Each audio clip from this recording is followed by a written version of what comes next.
현대 시대는 사형 제도에 대한 논란이 많습니다. 아무리 큰 죄를 지었다 할지라도 사람의 생명을 빼앗는 사형 제도는 바르지 못하다, 이런 주장도 있고, 사형을 없애면 안 그래도 세상이 막 악한 죄들로 넘쳐나는데 사형까지 없애면 더 극악해질 사람들이 꽉 찰 것이다. 더 악랄한 범죄들이 들끓게 될 것이다. 이런 주장도 있습니다. 우리나라도 상당히 오랫동안 사형 집행을 하지 않고 있습니다. 사형 제도는 있지만 사형 선고를 내리기도 하지만 집행은 지금 자꾸 미루고 있는 거죠. 무엇이 옳은지 참 어려운 일입니다. 만약 우리가 구약 시대에 살고 있다면 두말할 것 없이 사형 제도가 구약 성경에 분명히 나와 있고, 그래서 당연히 해야 된다 이렇게 말할 수 있지만, 지금 신약에 살고 있기 때문에 참 이게 어려운 내용 중에 하나입니다. 그래서 참 어정쩡한 것 같기도 하지만, 이렇게 사형 선고는 하고 사형 집행은 미루는 지금 상태가 어떻게 보면 제일 현명한지도 모르겠습니다. 아예 없애자니 그것도 조금 문제가 있는 것 같고, 또 막 사형 그 집행을 하자니 그것도 참 뭔가 조금 또 우리가 좀 자격이 없는 것 같은 느낌도 들고, 그래서 지금 같은 상황이 어떻게 보면 제일 지혜로운지도 모르겠습니다. 정답은 우리로서는 사실 정확히 모릅니다. 각자 또 의견도 좀 차이가 있을 수 있고, 성경도 구약은 분명히 사형 제도를 허락하지만 신약에 와서는 또 정확한 그 정답을 주지 않고 있기 때문에 구약을 계속 이어가야 되는지, 아니면 조금 더 그 상황이 좀 바뀐 건지 사실은 좀 애매한 것도 있는 게 사실입니다. 자, 오늘 내용은 그것에 대한 정답을 우리가 찾고자 하는 것은 아니고, 분명한 건 구약 시대에는 이런 사형에 대한 분명한 그 죄목들이 있었고, 그리고 이런 죄에 대해서는 정확하게 사형을 집행했다는 것입니다. 그중 사형에 해당되는 것은 두말할 것 없이 최고의 범죄 중에 하나는, 최고의 죄 중에 하나는 사람을 죽이는 살인입니다. 생명은 생명으로만 갚을 수 있습니다. 그래서 사람을 죽인 것은 그 사람의 생명을 빼앗는 것으로 갚을 수 있습니다. 그렇다고 다 갚을 수는 없는 거죠. 최소한으로 일단은 그것으로 갚을 수 있는 것입니다. 그리고 당연히 그 뒤에 또 다른 변상을 해야 되겠죠. 하여튼 이렇게 살인죄는 이렇게 무서운 죄인데, 오늘 성경을 보면 그런 살인죄에 해당하는 예수님의 가르침이 몇 가지 소개되고 있습니다. 사실 오늘 성경과 또 그 뒤에 27절로 이어지는 계속된 말씀들은, 이 말씀들은 사실 무섭고 두렵고 매우 부담되는 말씀 중에 하나입니다.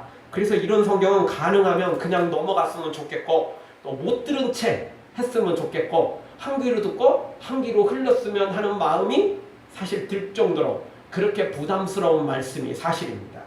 그러나 눈을 감는다고, 귀를 막는다고, 외면한다고, 한 귀로 듣고 한 귀로 흘린다고 이 말씀이 없어지거나 나에게 해당되지 않는 말씀이 절대 될 수 없는 것입니다.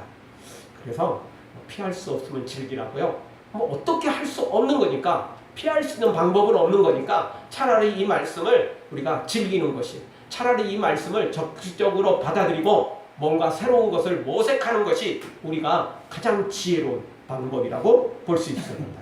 사랑하는 성도 여러분, 어렵고 부담되는 말씀이지만 그럼에도 불구하고 이 말씀을 우리가 즐기며 순종하며 예수님처럼 거룩해지는 하나님의 사람들로 세워지기를 주의 이름으로 축원합니다.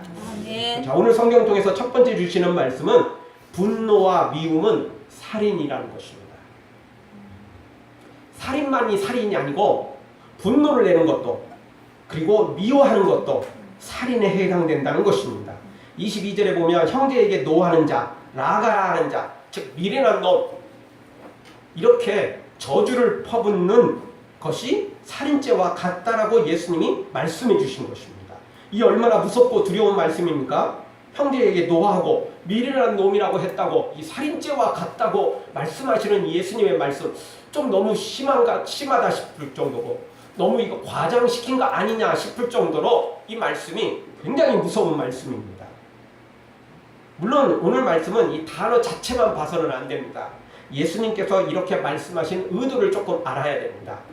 자, 이 형제에게 화를 내는 이 분노라는 단어, 이게 그 신약성경 원어상 헬라어로 되어 있는데, 이 헬라어의 이 분노라는 단어는 두 가지 단어를 가지고 있습니다. 그 의미가 조금 차이가 있어요. 첫 번째 단어는 두모스라는 단어이고, 두 번째 단어는 오르게라는 단어입니다.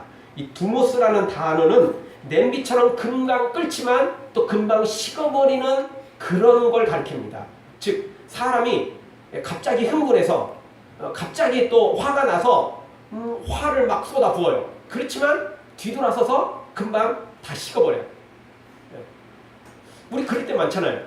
어떤 일에 대해서 굉장히 화가 날 때가 있어요. 그렇지만 계속 그 화를 갖고 있는 건 아니거든요. 그냥 금방 식어요 또.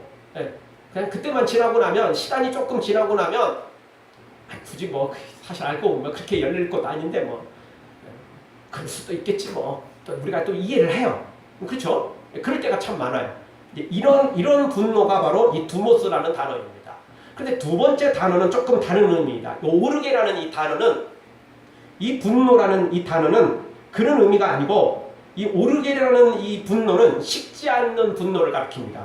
한번 분노하는 마음을 가졌으면 절대 내려놓지 않는 거예요. 내가 기어코 두고 보리라.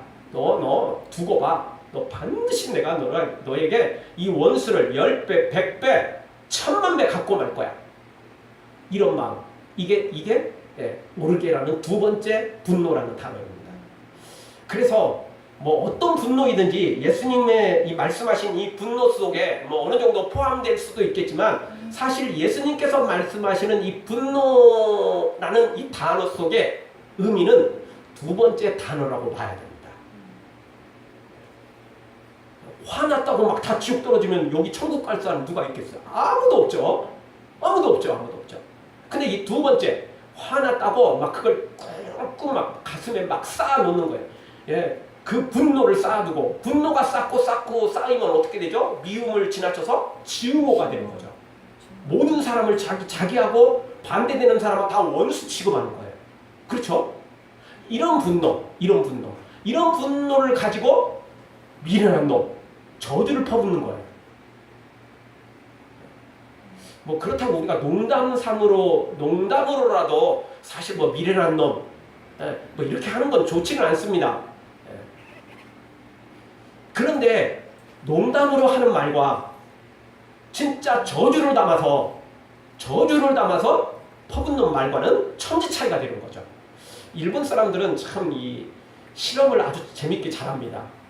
그래서 화초를 이렇게 두 개를 준비해놓고, 하나는 이쁘다, 착하다, 막 칭찬해주고 어루만져주고 입도 깨끗이 닦아주고, 하나는 막 지나갈 때마다 죽을 놈, 나쁜 놈, 너는 그냥 이렇게 해서 막 저주를 퍼붓는 거예요. 두 개 가지고 이제 실험을 하는 거죠.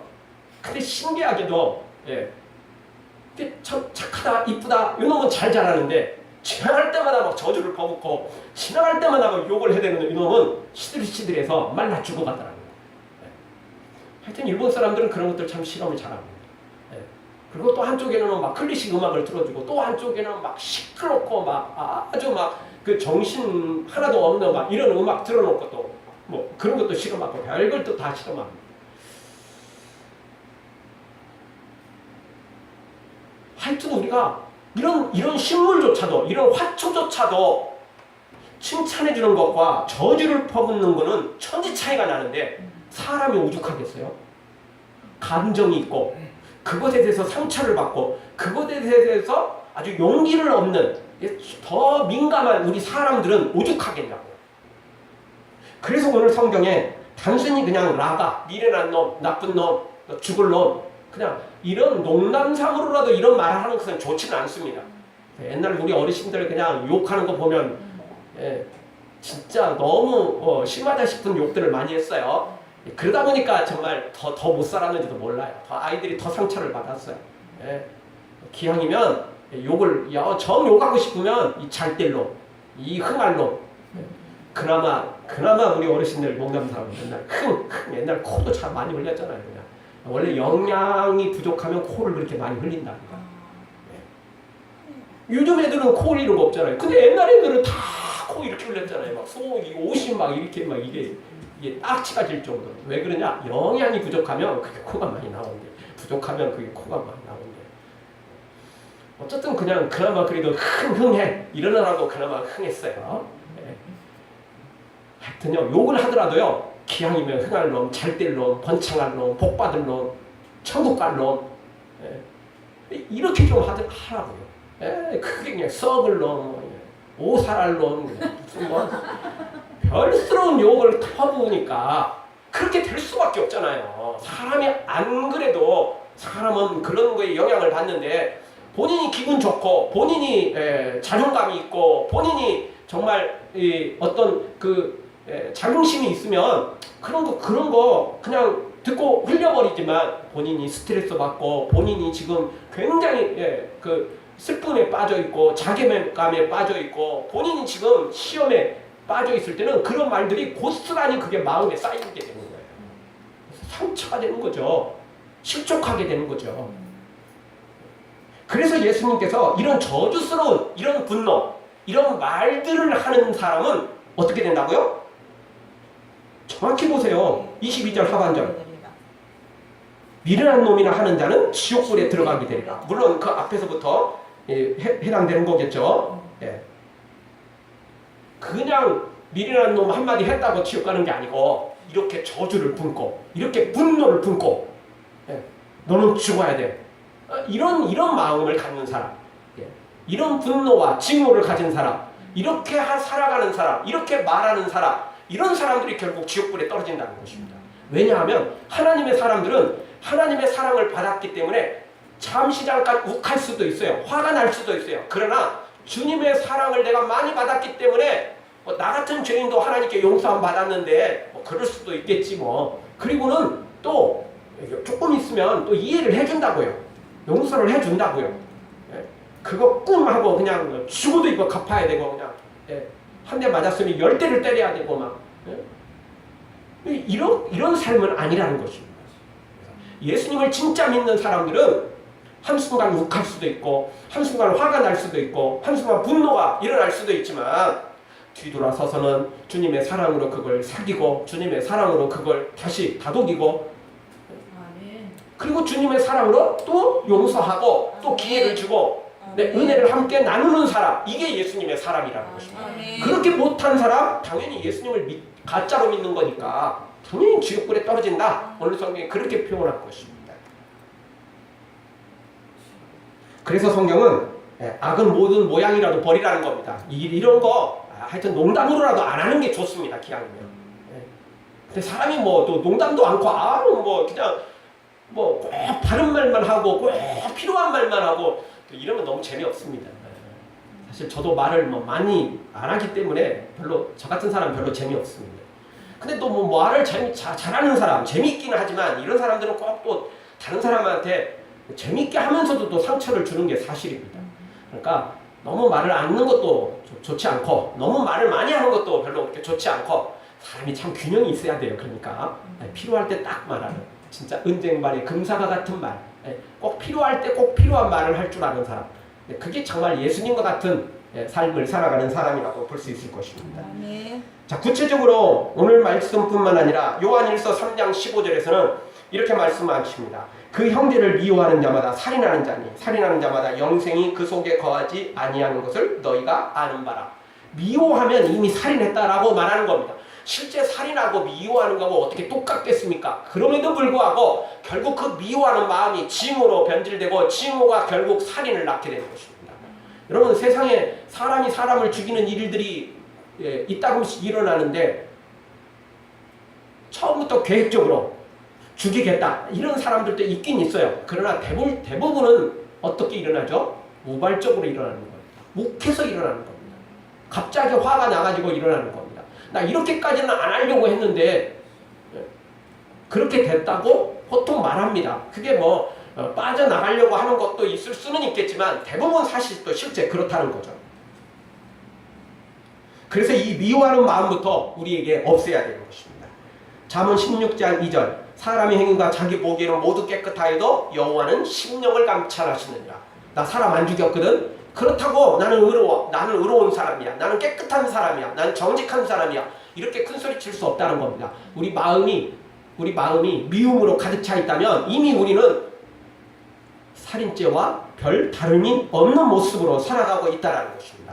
왜냐하면 우리 하나님은 외모만 보는 게 아니라 우리의 중심을 보시거든요. 우리의 심령까지 보시거든요. 그래서 우리 하나님은 우리의 그 마음을 제대로 볼 줄 아니까 미워하는 마음, 증오하는 마음, 바로 그 분노하는 그 마음, 계속 분노하는 그 마음까지 우리 하나님은 다 체크를 하신다는 것입니다. 현대시대는 분노 조절 장애를 가진 사람들이 더욱 많아지고 있습니다. 처음부터 분노 조절 장애가 생기는 건 아닙니다. 분노를 풀다 보면 자신도 모르는 사이에 어떻게든 풀어야 돼요. 분노만 받으면, 분노만 일어나면 어떻게든 풀어야 돼요. 분노를 무조건 참는다고 다 좋은 건 아닙니다. 그러나 그걸 지혜롭게 풀어야 돼요. 네, 건설적으로 풀어야 돼요. 아멘. 스트레스 많이 받으면 운동으로 풀고 또 다른 어떤 취미나 또 다른 것으로 풀어야지, 스트레스 받는다고 지나가는 사람 한 대 치고 복수를 하고 이렇게 계속 풀다 보면 나중에는 진짜 분노 조절 장애가 되는 거예요. 조절을 할 수 없어요. 풀어야만 살 수 있는 거예요. 아니에요. 믿음의 사람들은 스트레스를 받으면 풀어야죠. 푸는데 어떻게 풀어요? 긍정적으로 풀어야 돼요. 건설적으로 풀어야 돼요. 하나님 앞에 나와 풀어야 된다고요. 아멘. 그러면 분노 조절 장애가 걸리는 것이 아니라 충분히 우리가 이 분노를 조절하게 되는 것입니다. 아멘. 충분히 이 분노를 우리가 나름대로 그걸 해결할 수 있는 길이 열리는 것입니다. 아멘. 그런데 여기서 중요한 거 하나는 뭐냐면 우리가 누군가를 사랑하고 누군가를 미워하는 거예요. 내가 저 사람 사랑해야지, 내가 저 사람 미워해야지, 이렇게 해서 미워하고 사랑하나요? 그럴 때도 있어요. 저 사람 참 조건 너무 좋다. 저 사람하고 친구하면 내가 배울 것도 많고 또 저 사람하고 친구하면 내가 도움도 많이 받을 것 같다. 진짜 저런 사람과 내가 친구를 만나야지. 그동안 만난 친구들은 꼭 별로 시원찮은 사람 만나다 보니까 자꾸 나도 그렇게 뛰어나지 못한데 조금 시원찮은 사람 만나니까, 아니 안 좋은 사람 만나니까 자꾸 이상해졌어. 나도 저런 친구를 만나야겠다. 이렇게 작정하고 친구를 사귀겠다. 이렇게 할 수도 있어요. 뭐 그러다 보면 또 좋아질 수도 있고. 근데 대부분은요, 내가 좋아해야지 해서 좋아해지는 게 아니고, 내가 미워해야지 해서 미워지는 게 아니고, 나도 모르는 사이에 누군가가 그냥 좋아지고, 나도 모르는 사이에 누군가가 그냥 미워지고, 그럴 때가 너무 많다는 거죠. 그렇죠? 그리고 우리의 마음을 우리 스스로도 마음대로 할 수 없다라는 게 이게 문제인 것입니다. 그래서 이 분노하는 마음, 이 정말 이 악한 마음, 이 미워하는 마음, 이 증오하는 마음, 이 마음을 없애달라고 우리 주님 앞에 기도해야만 된다는 것입니다. 아멘. 성령의 도움이 없이는, 성령의 은혜가 없이는 이 깨끗한 마음을 유지하는 게, 이 사랑의 마음을 유지하는 게 거의 불가능에 가깝다는 것입니다. 아멘. 나는 가만히 있고 그냥 주님이 알아서 하십시오, 이것은 절대 안 됩니다.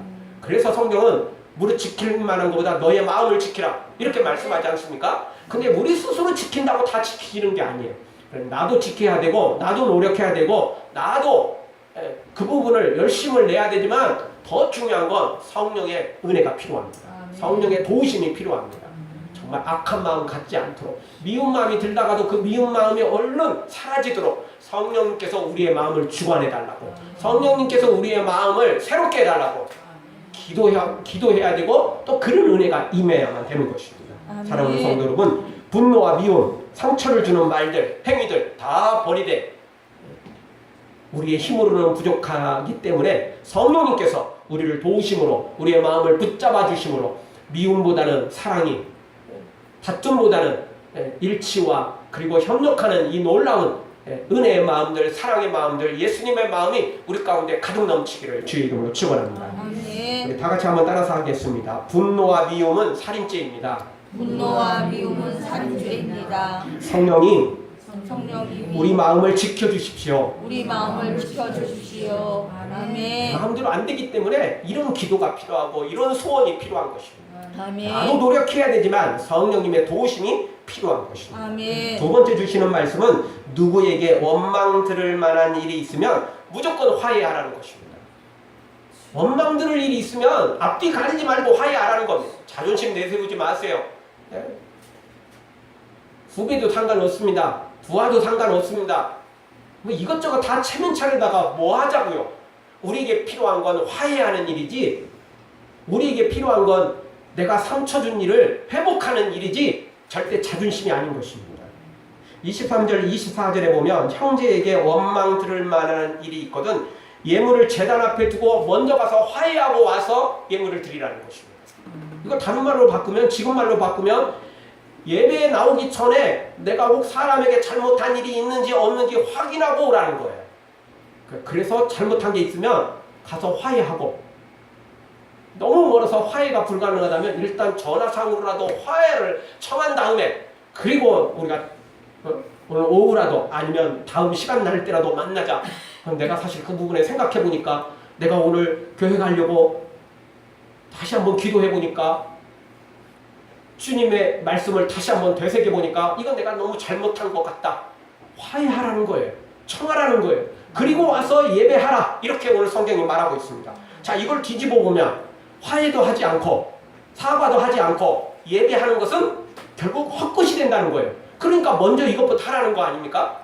먼저 해야 된다는 건 이유가 있죠. 그렇죠? 먼저 해야 되는 건 이유가 있어요. 그래서 주님이 여기 먼저 예배보다 더 먼저 해야 될 건 화해, 사과라고 말씀하신 것은 그게 더 중요하다는 거예요. 물론 그것만 하고 예배하지 않는다면, 주님을 찾지 않는다면 아무 소용없겠죠. 그러나 분명한 건 예배만 한다고 다 되는 게 아니라는 거예요. 예수님만 찾아온다고 다 되는 게 아니라는 것입니다. 사람에게 잘못한 것은 그 사람에게 화해를 청하라는 것입니다. 사람에게 상처 주고 원망을 주면서도 하나님께만 잘한다고 생각하는 교인들이 너무 많습니다. 여러분, 하나님은 하나님께만 잘하는 사람을 원하지 않습니다. 하나님은 하나님께도 잘해야 되지만 하나님의 자녀들이 모든 사람에게 잘하는 걸 원하십니다. 아멘. 여기 부모님들은 다 알잖아요. 어떤 사람이 나한테는 잘해. 그런데 내 자녀들한테는 몰래 그냥 알밤 주고 그냥 몰래 그냥 뒤에서 그냥 미워하고, 몰래 다리 걸어갖고 넘어뜨리고, 이러면 여러분 그런 사람 좋아하겠어요? 절대 좋아하지 않는 것입니다. 아니, 하나님께서 뭐 바보입니까? 하나님께만 잘하고 하나님의 다른 자녀들은 미워하는데 하나님께서 좋아하시겠어요? 기뻐하시겠어요? 하나님은 그런데 속지 않습니다. 절대 속지 않습니다. 눈 가리고 아웅하는 식이죠. 하나님께만 잘한다고 되는 게 아닙니다. 하나님께만 잘한다고 되는 게 아니고 하나님께 잘하는 사람은 사람에게도 잘해야 됩니다. 아멘. 사람에게 잘하는 게 뭐 모든 것이 아니지만, 다 되는 건 아니지만 하나님께 잘하는 사람은 사람에게도 잘하게 돼 있다는 것이에요. 하나님을 사랑하는 사람은 사람도 사랑하게 돼 있어요. 그게 하나님의 사람인 것입니다. 아멘. 제가 개척 막 시작할 때요, 그 교회에서 사입을 했습니다. 그리고 이제 개척을 하기로 했고, 근데 이제 교회에서 제가 당시 1,000만 원을 전세 자금으로 교회에서 이제 받은 게 있었어요. 그건 그 교회 사임할 때 이제 내놓고 가야죠. 제 거 아니니까, 받은 거니까. 근데 제가 이제 당시 개척을 하기로 했지만 당장 다른 여유가 없었기 때문에 뭐 이런 상가를 얻거나 또 다른 건물을 얻을 수 있는 상황이 아니었기 때문에 일단 집에서 시작하기로 했어요. 그래서 1,000만 원을 어떻게 할 수 없잖아요. 그래서 이제 담임 목사님을 찾아가서 목사님, 제가 여유가 없기 때문에 이 1,000만 원 돌려줘야 되는데 상황이 여의치 않습니다. 일단 사택에서부터 시작해야 되기 때문에 할 수 있으면 교회에서 이 1,000만 원을 저한테 개척 자금으로 지원해 주시면 좋겠습니다. 라고 부탁을 드렸어요. 그랬더니 목사님께서 또 오케이, 그렇게 하자. 개척하겠다는데 다른 것도 아니고 개척 자금으로 쓰겠다는데 그렇게 하자. 그렇게 해서 이제 결정을 내렸어요. 제가 교회에서 나올 때 이제 퇴직금이 한 500 정도 됐어요. 그거 가지고 뭐 한 두세 달 정도 아껴서 살자. 그리고는 이제 우리가 그 사이에 어떻게든 이제 상가를 알아보고 장소를 알아보자. 뭐 이렇게 이제 제 결정은 이제 제가 계획은 이랬어요. 계획은 이렇게 결정을 내렸어요. 그리고 이제 마지막 인사하는 마지막 주일 오전 예배 끝나고 이제 그 퇴직금 받았어요. 그리고 이제 마지막 이제 오후 이제 인사 이제 하고 이제 그리고 끝나는 건데 퇴직금 받고 난 다음에 조금 있다가 재정장로가 찾아왔어요. 1,000만 원 있는 거 전세자금 해준 거 갚아야 되지 않습니까? 그래서 제가 말씀드렸어요. 목사님하고 이렇게 해서 이렇게 됐습니다. 근데 이분이 막무가내로 그거는 목사님 이야기고 나는 재정 맡았으니까 내놓으십시오 이러는 거예요. 참.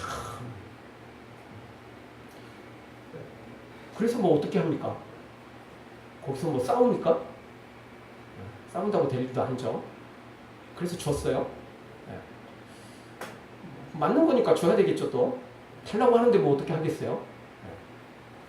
그래서 500 얼마 되는 퇴직금을 주었어요. 주고 나갔어요. 그분은 무슨 마음으로 그랬는지 저도 잘 모르겠어요. 근데 담임 목사님하고 이야기를 다 끝냈잖아요. 그렇죠? 이야기를 다 끝냈잖아요. 그럼 제가 그렇게 이야기했으면 본인이 가서 확인을 하든지 아니면 또 다른 말을 하든지 뭐 이래야 되는 거 아니겠어요? 제가 그거 외에는 다른 생활비로 쓸 수가 없잖아요. 참 그런 경우도 있더라고요. 제가 10년이 넘었는데도 불구하고 여전히 그 생각을 하면요 마음이 아파요. 굉장히 마음이 아파요. 교회가 그렇게 어려운 교회가 아니었습니다. 물론 교회가 뭐 빚은 좀 있었지만 건축하면서 빚은 있었지만 교인이 1,000명이 훨씬 넘었잖아요. 대형교회입니다. 대형교회에 1,000만 원은 아무것도 아닙니다. 솔직히. 우리 교회 같은 교회에서 1,000만 원이면 아주 큰 돈이지만 대형교회에서 1,000만 원은 아무것도 아닙니다. 솔직히. 그리고 제가 그 교회에서 5년을 섬겼잖아요. 그 교회도 예전에는 참 오랫동안 섬긴 분들이 있었지만 제가 있는 한 뭐 7, 8년 이상 그런 기간 동안에는 저처럼 그 오랫동안 있는 분이 부교육자가 아무도 없었습니다.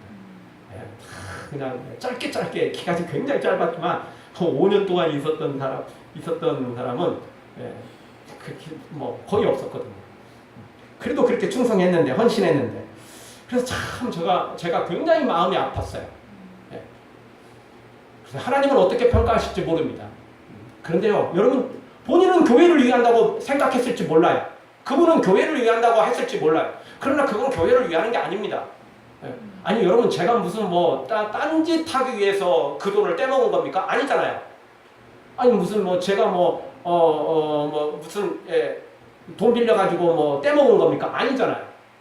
죄일 같이 하겠다는 거였잖아요. 당연히 뭐 그동안 한 것 충성한 거 있으면 제가 그렇게 하지 않았어도 많은 교회들이 개척자금으로 많은 후원을 하고 또 선교하고 뭐 많은 교회들이 당연히 그 일을 하잖아요. 모르는 분들도 선교를 해주고 이렇게 주의 일에 같이 돕는데 당연히 그거 해야 되는 건데 그리고 그 담임 목사님의 허락도 있었는데 그런 일도 있더라고요. 여러분 그러니까 우리가 하나님께만 잘하면 잘한다고 잘하는 게 아니에요. 하나님께 잘한다면 모든 사람들에게 그 사랑을 베풀어야 돼요. 할 수만 있으면요. 못하면 못하는 거죠. 그렇지만 할 수 있으면 해야 되는 거 아니겠어요? 그러니까 이런 분들은 제가 보기에는 그래요. 하나님께만 잘하면 잘한다고 생각하는 거예요. 그리고 본인 입장에서는 그냥 본인 담임 목사님한테만 잘하면 잘한다고 생각하는 거죠. 이제 나는 그 교회 이제 사임하는 거죠. 그러니까 이제 우리 목사님은 아닌 거예요. 그렇죠? 남의 목사님은 상관없어. 남의 목사님은 관심 없어.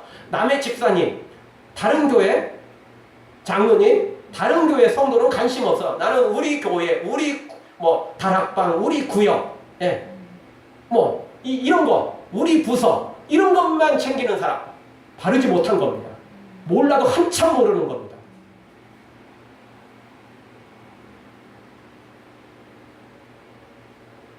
우리가 나도 모르는 사이에 이럴 수 있어요. 나도 모르는 사이에 이럴 수 있어요. 본인은 아무 생각이 없을 수도 있어요. 그러나 상대방 입장에서 생각해보면 그게 보통 일이 아닌 거예요. 보통 일이 아닌 거예요. 그러니까 우리가 정말 주님의 사랑으로 모두를 좀 사랑할 줄 알아야 돼요. 주님의 사랑으로 사랑할 줄 알아야 돼요. 그래야만 우리가 하나님 앞에 바로 설 수 있어요. 여기 형제에게 원망 들을 만한 일이 있거든 화해하라는 거예요. 하나님께 원망 들을 만한 일이 아니에요.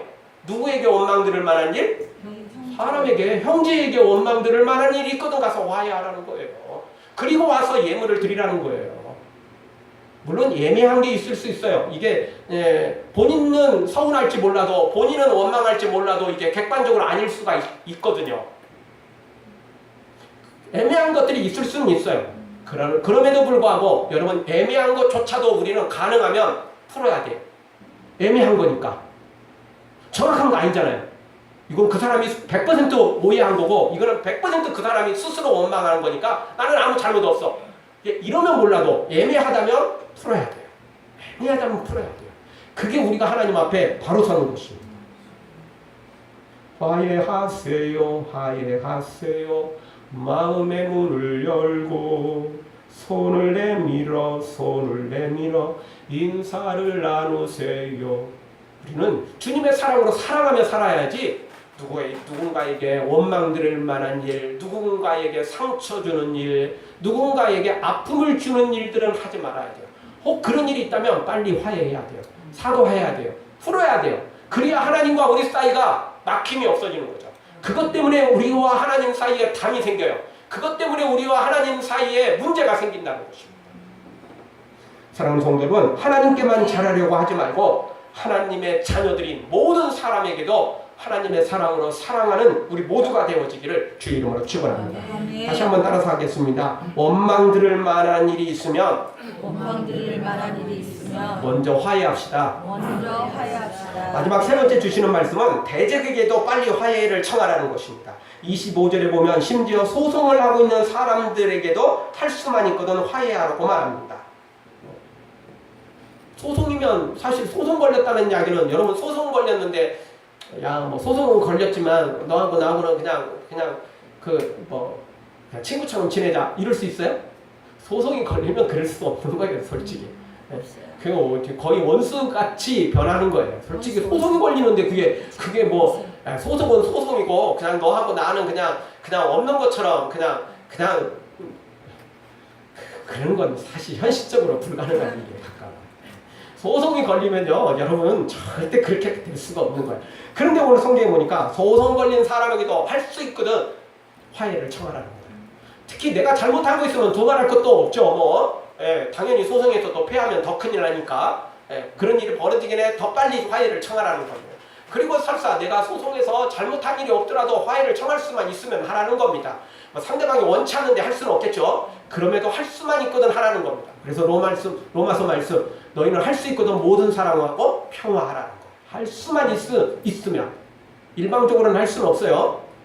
상대방은 원치 않는데 나 혼자 뭐 한다고 되는 게 아니니까. 그러나 할 수만 있거든 하라는 것이 성경의 말씀인 것입니다. 사랑하는 성도 여러분, 할 수만 있거든 모든 사람과 화해하고 평화해서 사랑을 나누는 하나님의 사람들 되어지기를 주의 이름으로 축원합니다. 말씀을 마치면서 중간에 제가 드린 말씀 다시 한번 기억하면 좋겠습니다. 우리의 마음을 우리 스스로 지켜야 되지만 내 마음대로 되는 게, 내 마음대로 되지 않는 게 우리의 마음입니다. 사랑하고 싶다 해서 사랑해지고 미워하고 싶다고 해서 미워해지는 게 대부분 아니라는 거예요. 나도 모르는 사이에 사랑하는 마음이 쏙 들어오고 나도 모르는 사이에 미워하는 마음이 쏙 들어올 때가 많다는 거죠. 그래서 성령님의 도움이 필요한 것입니다. 아멘. 주님, 사랑하는 마음이 더 넘치게 해주십시오. 혹 미워하는 마음이 들어오더라도 그 미워하는 마음이 빨리 사라지게, 빨리 도망가게 해주십시오. 아멘. 이렇게 기도해야만 된다는 것입니다. 아멘. 나는 부족합니다. 나는 연약합니다. 나는 내 마음을 스스로 완전히 통제를 하지 못합니다. 그러니 우리 주님, 저를 찾아오셔서 저의 마음 중심에 찾아오셔서 주님이 저의 마음을 다스려 주시옵소서. 이렇게 기도해야 되고 도움을 청해야 된다는 것입니다. 아멘. 그럴 때 온전히 우리가 이 미워하는 마음, 분노하는 마음, 바로 이 살인죄에서 해방받을 수 있는 것입니다. 여기에서 자유로워질 수 있는 것입니다. 그렇지 못하면 여기에서 절대 우리가 벗어날 수 없게 되는 것입니다. 우리의 마음까지도 주장하여 주시옵소서. 주님의 마음으로, 주님의 사랑으로 가득 넘치게 하여 주시옵소서. 간구해서 우리 모두 다 성령님의 도우심으로, 주님의 도우심으로 예수님의 마음 갖는, 사랑하고 승리하는 우리 모두가 되어지길 주의 이름으로 축원합니다. 아멘. 아멘. 기도하겠습니다. 우리 통성으로 한번